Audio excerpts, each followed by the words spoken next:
Preparing to send worms into space sounds an unusual challenge, but that's just what's happening. A team of scientists from Exeter and Nottingham Universities are working together to send microscopic worms into space in a bid to discover more about muscle loss during spaceflight. The experiment will see worms flown to the International Space Station to try and understand what causes astronauts to suffer from spaceflight-induced muscle loss. The very small worms, known as C. elegans, share many of the essential biological characteristics as humans. The worms show the effect of biological changes in space, including alterations to muscle and the ability to use energy. So what we're doing is taking larval stage worms and putting them into a liquid bacterial feed and loading those worms into a gas permeable plastic bag. Now the gas permeable bit's really important because it allows oxygen and carbon dioxide exchange, so the worms can essentially breathe so they don't die of oxygen. And we are then sealing those bags closed to keep all the liquid nice and tightly in, and then putting those bags into a container ready for flight. Spaceflight is an extreme environment that causes many negative health changes to the body, and astronauts can lose up to 40% of their muscle after 6 months in space.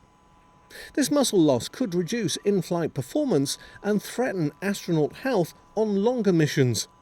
So understanding the causes of muscle loss in space and using this knowledge to find effective therapies is therefore important to the future of space exploration. Worms are perhaps surprisingly a very good model for human muscle maintenance. At the molecular level, both structurally and metabolically, they're highly similar to that of humans. And from a spaceflight specific perspective, they provide a lot of practical advantages, such as being very small, quick to grow, cheap, easy to maintain, relatively speaking. And so they provide a lot of practical advantages that are within the constraints of spaceflight work that make them good to work with. We've been culturing worms in liquids culture in OP50, which is their feed, and we've been growing these worms and placing them into plastic bags. And once we place them in the plastic bags, we then seal these plastic bags up and place them into the experimental container, which is then placed in the incubator, ready to go into space. That journey to the International Space Station will begin at Florida's Kennedy Space Center. The worms reproduce in space, and after growing to adults in around 6.5 days, they'll be frozen until returning to Earth. Similarities between health problems seen in space and human health concerns on Earth, and understanding how and why these changes occur in worms, could help us understand why these same changes occur in astronauts.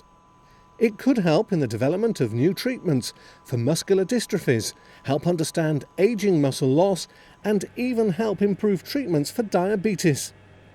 It all means this is an important project. We think so. So the aim of the molecular muscle experiment is to provide the first precise understanding of what the molecular causes of muscle loss in space are. I think it's very important, yes. It's the first UK-led experiment on the International Space Station, so that's important. You know, we really want to promote that and, increase uptake in STEM subjects.